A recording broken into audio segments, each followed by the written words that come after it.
Hello बच्चों, कैसे हैं? ठीक है, तो मैंने आपसे जो बोला था कि अगला वीडियो जो होगा वो आप लोगों को बहुत जल्दी मिलेगा। लेकिन इस समय जो है बच्चों, आप लोग को खुद समझ में आ रहा होगा कि इस समय कोविड-19 की बहुत बड़ी हम लोगों के बीच महामारी फैली हुई है। ठीक है, तो उसको दूर, जब तक कि वैक्सीन नहीं आ जाता तब तक हम उसको दूर नहीं कर सकते हैं। इसके लिए हमें बस एक ही नियम का पालन करना है, मास्क लगाना है और उसके बाद क्या करना है, सोशल डिस्टेंसिंग, घर पे रहना है। तो घर पे रहना, हमारे जिस एरिया में मैं आपसे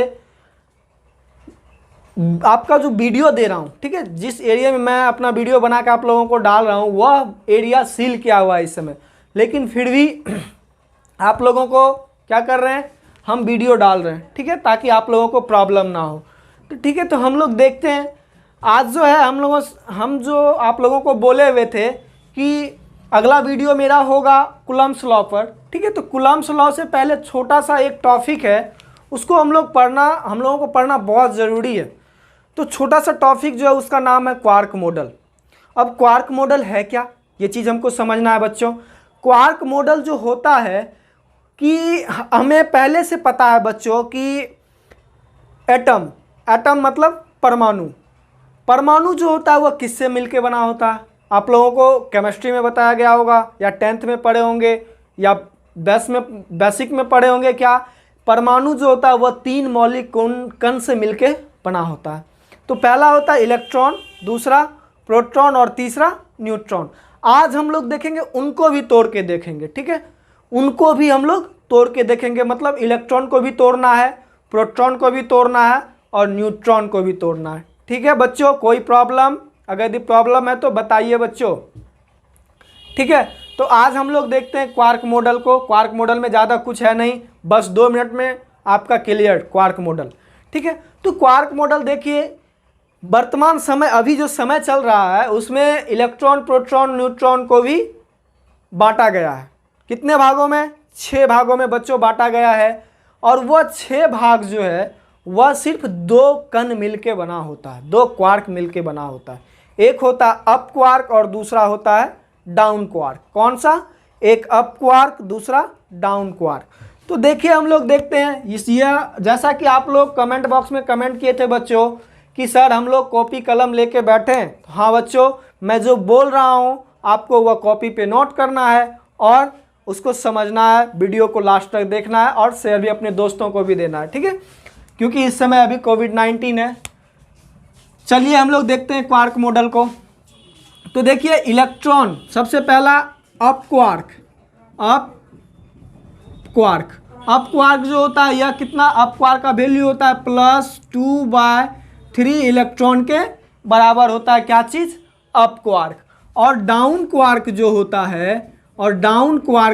है आप लोगों को मैंने पहले ही बता दिया है कि इसको हमको तोड़ना है। किसको? इलेक्ट्रॉन को तोड़ना है। अब देखिए, वह इलेक्ट्रॉन के कितना भाग, 2e/3, क्या चीज़, प्लस में वो अप क्वार्क हुआ और -1/3 इलेक्ट्रॉन क्या हो गया, डाउन क्वार्क। आपको मैंने पहले ही बोला कि ये जो 6 भाग बटा हुआ इलेक्ट्रॉन, प्रोटॉन, न्यूट्रॉन को जो हम लोग 6 भागों में बांटे हैं, उसको हम लोग किसके टर्म में बांटे? यही 2 क्वार्क में हम लोग क्या किए हैं, उसको बांटे हैं।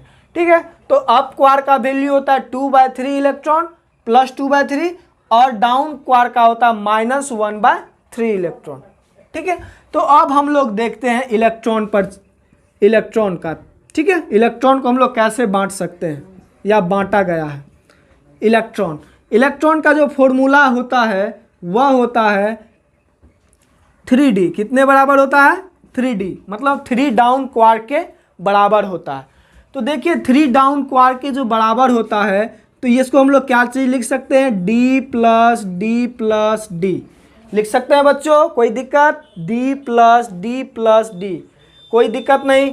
D का वैल्यू आपको खुद पता है कितना होता है, -1/3 electron plus -1/3 electron plus -1/3 electron. तो यहाँ पर देखिए 1/3 इलेक्ट्रॉन प्लस माइनस -1/3 इलेक्ट्रॉन और यहाँ पर भी प्लस माइनस -1/3 इलेक्ट्रॉन। अगर आप इसका कैलकुलेशन करते हैं तो आपका इन तीनों का एलसीएम हो गया 3 और 3/3, तो ये 1 electron minus 1 electron minus 1 electron, तो आपका ये -3 इलेक्ट्रॉन हो गया बाय 3, ये 3 3 कट गया तो आपका क्या हो गया -E।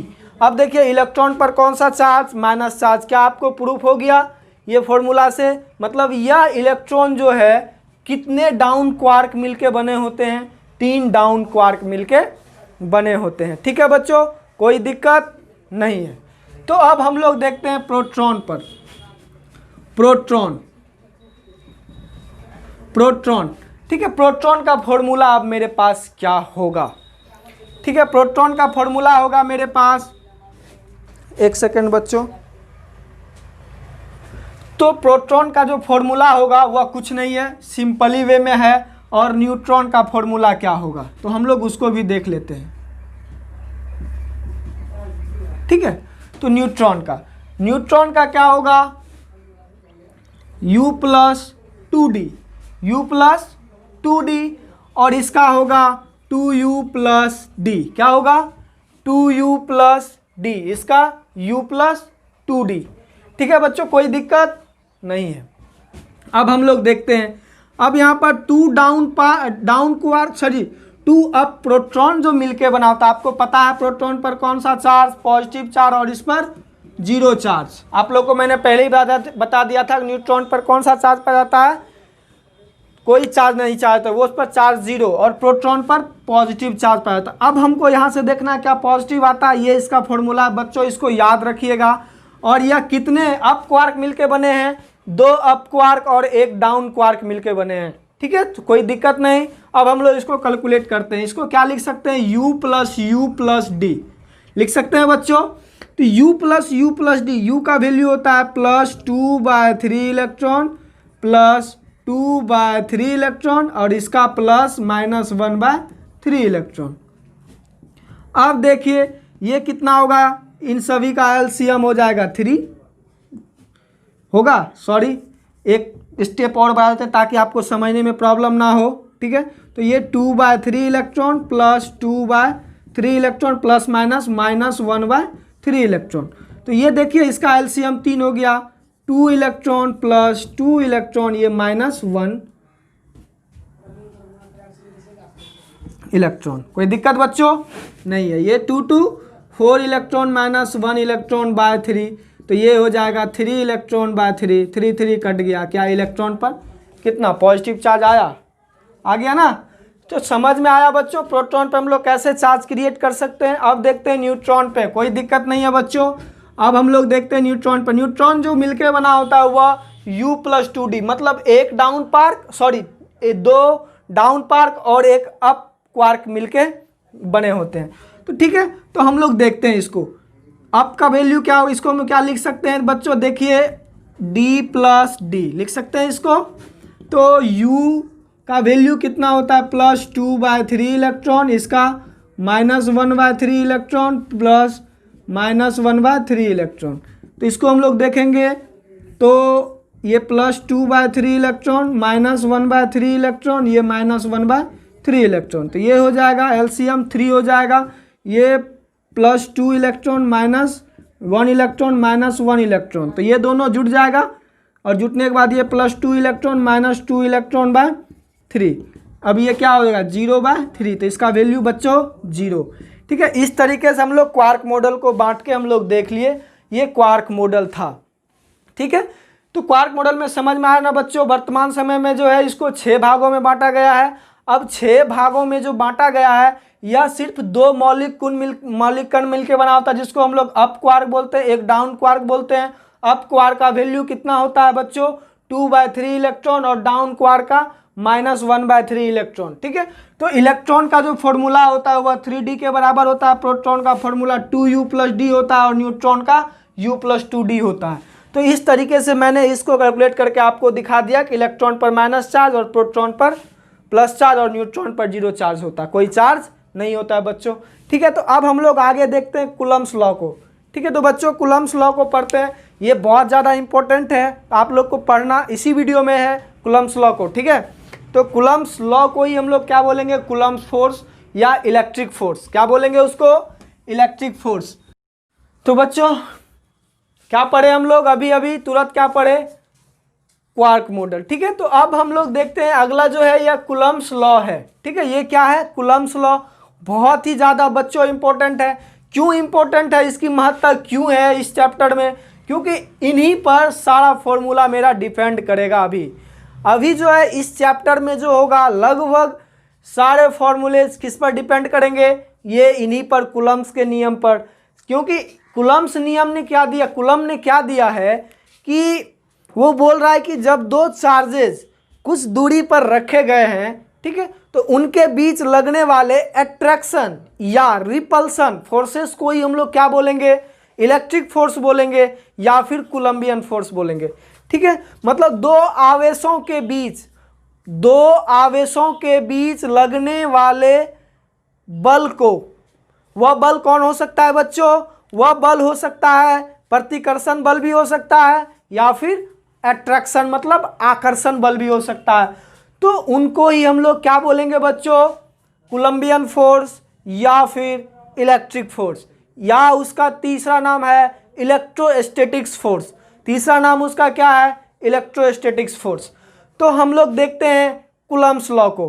तो ठीक है, कूलम्ब्स लॉ हमने आपको पहले ही बता दिया।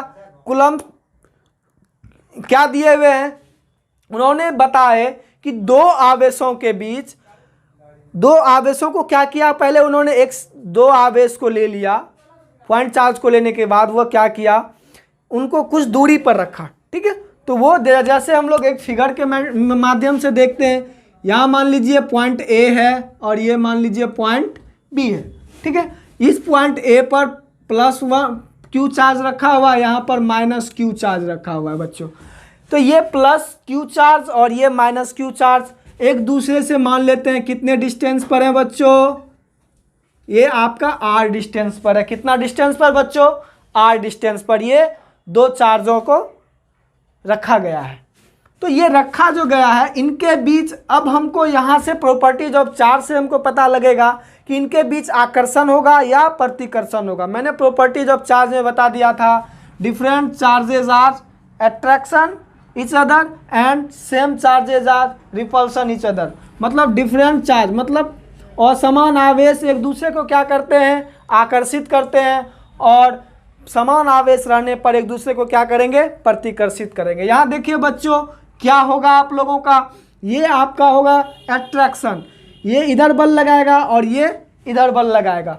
लेकिन यही अगर यदि हम सिस्टम देखते हैं, यहाँ पर सिस्टम पॉइंट ए और पॉइंट बी, यहाँ पर +q चार्ज, यहाँ भी +q चार्ज हो, तो क्या होगा, अगर दिया डिस्टेंस कितने डिस्टेंस पर हो, r डिस्टेंस पे, तो ये जो है इसको रिपेल करेगा मतलब प्रतिकर्षित करेगा। तो इसके कारण इधर फोर्स लगेगा और इसके कारण फोर्स किधर लगेगा, इधर फोर्स लगेगा।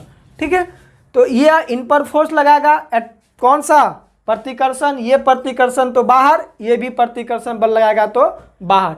इसी बल को, जो बल लगाया, जो दोनों वस्तु एक दूसरे को बल लगाया, उसी को हम लोग क्या बोलेंगे, इलेक्ट्रिक फोर्स। क्या बोलेंगे, इलेक्ट्रिक फोर्स, या इसका दूसरा नाम है कूलम्बियन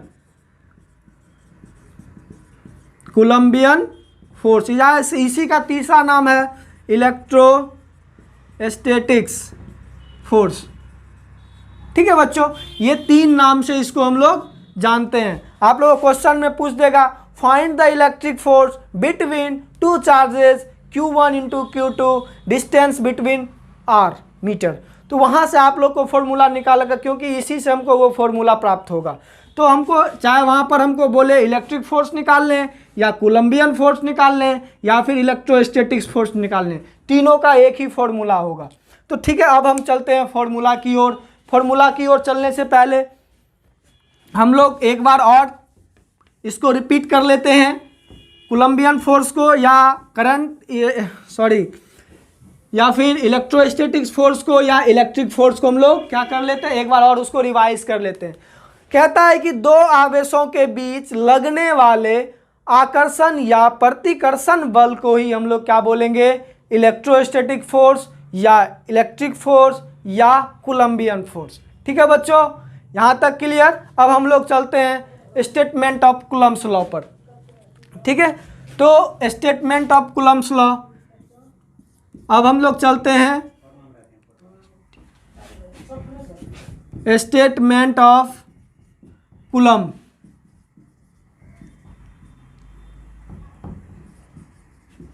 कूलम्ब लॉ, ठीक है।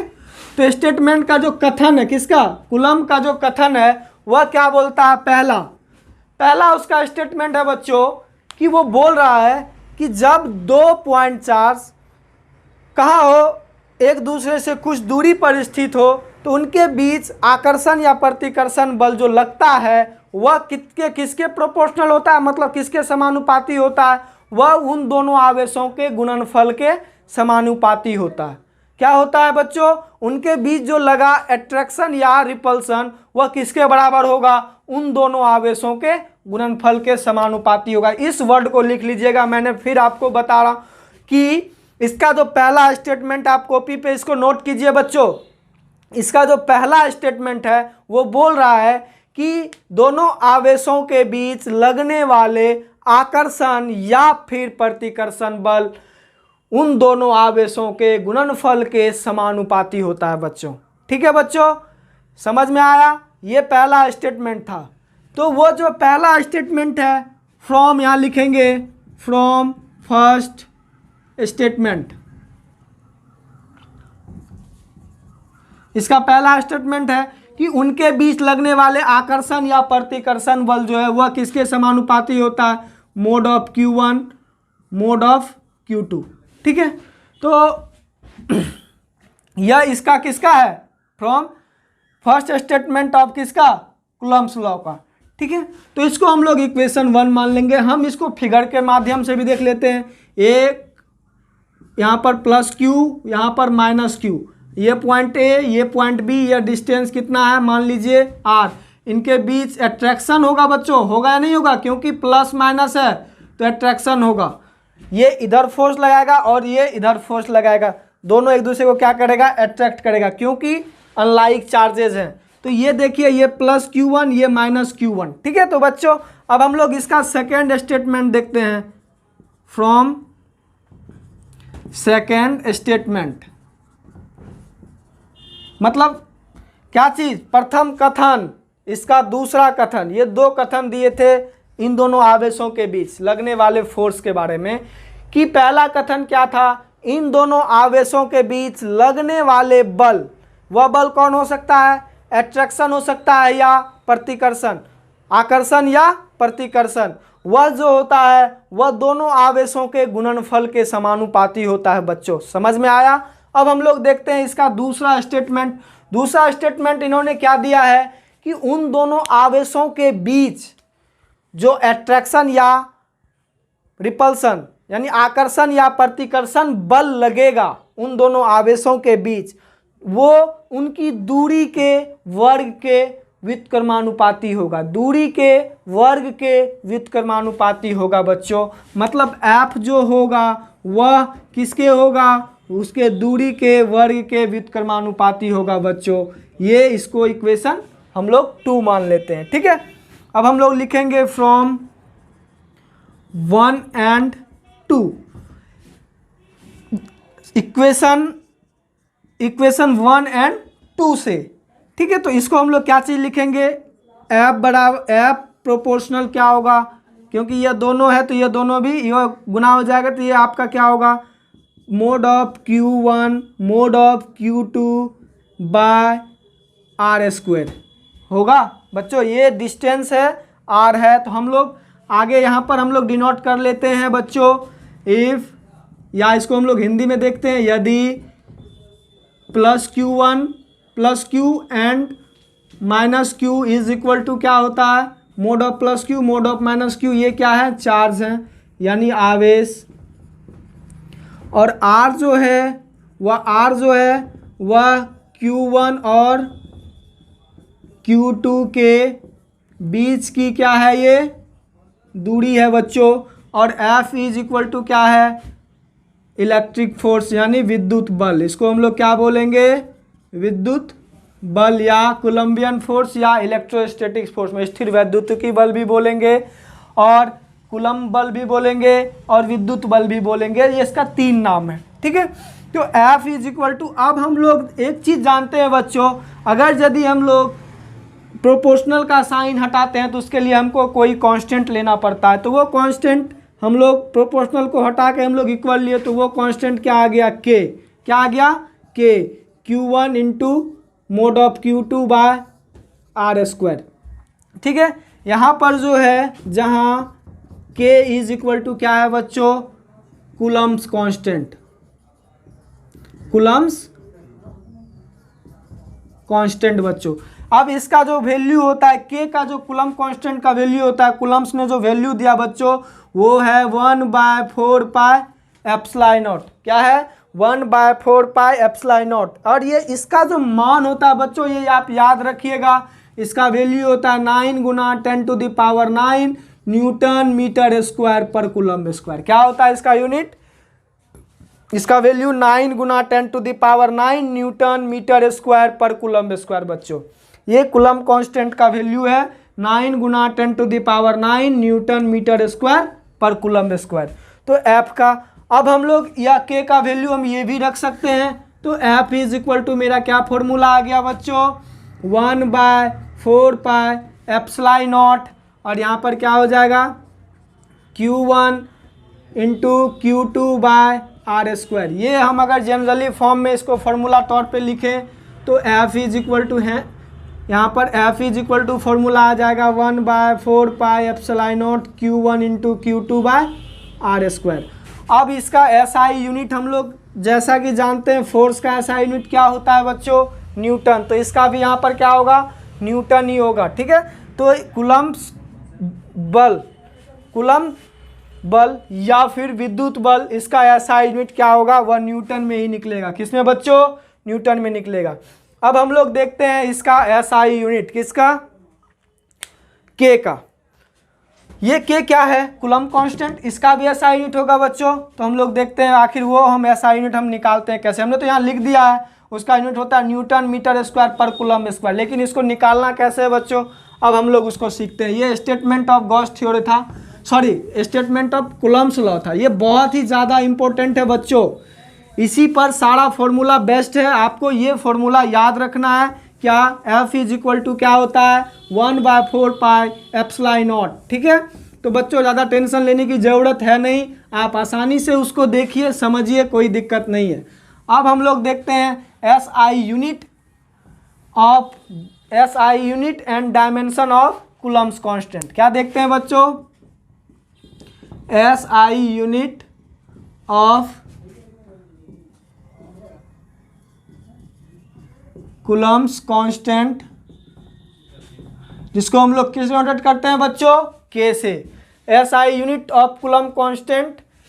अब इसका हम लोग डायमेंशन भी इसी के साथ देख लेंगे, ज़्यादा हमको करने की ज़रूरत नहीं है क्योंकि वो तब वीडियो लंबा हो जाएगा बच्चों। तो इसके लिए हम लोग सबसे पहले SI unit and dimension of coulomb constant, क्या चीज़, ऑफ कूलम कांस्टेंट। कोई दिक्कत नहीं बच्चों, आसानी से है, आसानी से आपको समझा देते हैं, आप भी खुद से निकाल सकते हैं। हम लोग जानते हैं, हम लोग क्या जानते हैं बच्चों, अभी तुरंत हम लोग एक फार्मूला निकाले हुए हैं। हम लोग जानते हैं कि एक फार्मूला अभी तुरंत निकाले हैं, एफ इज इक्वल टू, जैसा कि आप लोग को पता है, के Q1 into Q2 by R square. ये के जो था ये कूलम्स कांस्टेंट था। क्या था बच्चों, कूलम्स कांस्टेंट था। अब इसको हम लोग क्या करेंगे, क्रॉस मल्टीप्लेक्शन कर देंगे, मल्टीप्लिकेशन कर देंगे तो उसके बाद क्या होगा बच्चों, ये हो जाएगा F R square is equal to K Q1 into Q2।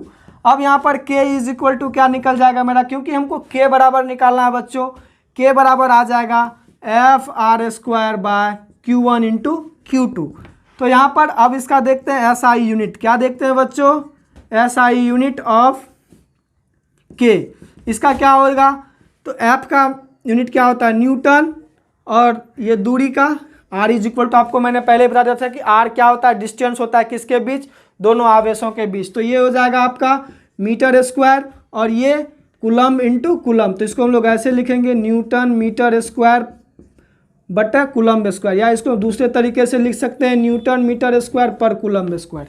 ठीक है। तो ये एसआई यूनिट आपको एग्जाम में, ऑब्जेक्टिव टाइप एग्जाम में आपको पूछ सकता है कि के का यूनिट क्या होता है, के का यूनिट क्या होता है और के का वैल्यू क्या होता है। के का वैल्यू मैंने पहले ही बता दिया, जहाँ पर कूलम्ब कांस्टेंट के बारे में बता रहे थे, वहाँ पर इसका वैल्यू होता है 9 × 10⁹ न्यूटन मीटर स्क्वायर पर कूलम्ब स्क्वायर। या फिर उसका सिर्फ यूनिट पूछ सकता है ऑब्जेक्टिव में, क्या के का यूनिट क्या होता है, मतलब कूलम्ब कांस्टेंट का यूनिट क्या होता है, तो न्यूटन मीटर स्क्वायर पर कूलम्ब स्क्वायर होता है। ठीक है। तो अब हम लोग दूसरा दूसरा चीज़ देखते हैं, इसका डायमेंशन देख लेते हैं। क्या चीज़ देख लेते हैं बच्चों, डायमेंशन। डायमेंशन देखने से पहले हमको एक चीज़ समझना है बच्चों कि न्यूटन का डायमेंशन क्या होता है। आप लोग 11th में पढ़े होंगे, ठीक है, अगर नहीं पढ़े हैं तो पढ़ लीजिएगा। और इसका होता है mL/T⁻⁻² फोर्स का, और इसका हो जाएगा L⁻², और इसका हो जाएगा IT का होल स्क्वायर। तो ये मेरा क्या हो जाएगा, mL, L कितना होगा 3, T⁻⁻² होगा, और इसको ऊपर ले जाएंगे तो क्या होगा I⁻² और T⁻²। अब ये क्या हो जाएगा, इसका unit dimension mL/3, T⁻⁻4, I⁻²। ये इसका डायमेंशन हो गया। किसका डायमेंशन है ये बाबू, कूलम्ब कांस्टेंट का। ठीक है। तो आज हम लोग निकाले, कूलम्ब कांस्टेंट का डायमेंशन निकाले, कूलम्ब कांस्टेंट का यूनिट निकाले, फोर्स का फॉर्मूला निकाले। ठीक है, क्वार्क मॉडल पढ़े। अब हम लोग एक सवाल देखते हैं, आप लोग उसको बना के लाइएगा, या फिर हम पहले बना देते हैं, आप दूसरा सवाल बना के लाइएगा। बोल रहा है कि दो चार्जेज, मतलब Q1 जो है वह +5 माइक्रो कूलम्ब है और Q2 है -6 माइक्रो कूलम्ब, और यह कितने मीटर से, यह R = दिया हुआ है आपको 10 cm। कितना दिया हुआ है, cm मतलब 10 सेंटीमीटर की दूरी पर रखा गया है। कौन से आवेश को, Q1 का वैल्यू कितना है +5 माइक्रो कूलम्ब, Q2 का वैल्यू है -6 माइक्रो कूलम्ब। तो हमको क्या निकालना है, F निकालना है, इलेक्ट्रिक फोर्स निकालना है। सबसे ही आसान सा क्वेश्चन है, तो इसको हम लोग F का फॉर्मूला निकाल लेंगे। F फॉर्मूला क्या होता है, 1/4πε0 Q1 × Q2/r²। तो इलेक्ट्रिक फोर्स ही निकालना है, तो 1/4π का मान में क्या होता है 9 × 10⁻⁹ न्यूटन मीटर स्क्वायर पर कूलम्ब स्क्वायर, और इसका वैल्यू। अब हम लोग इसको ऐसे तोड़ सकते हैं, माइक्रो का अर्थ क्या होता है 10⁻⁻6 कूलम्ब, और इसका वैल्यू क्या होता है 6 × 10⁻⁻6 कूलम्ब। कोई दिक्कत बच्चों, क्योंकि माइक्रो का ही अर्थ क्या होता है 10⁻⁻6। अब ये जो सेंटीमीटर है, इसको हम लोग मीटर में हम लोग को चेंज करना होगा। मीटर में चेंज करने के लिए हमको 100 से भाग देना है, तो ये हो जाएगा बच्चों, ये 1 0 कट गया, 0.1 मीटर हो जाएगा। ये R कितना हो गया 0.1 मीटर। अब हम इसमें वैल्यू रखते हैं, Q1 कितना है, मोड ऑफ निकालते हैं तो वो प्लस माइनस हो जाता है, या हम लोग कर देते हैं +5 × 10⁻⁻6 कूलम्ब इंटू -6 × 10⁻⁻6 कूलम्ब। ठीक है, बाय R² कितना है 0.1 का होल स्क्वायर।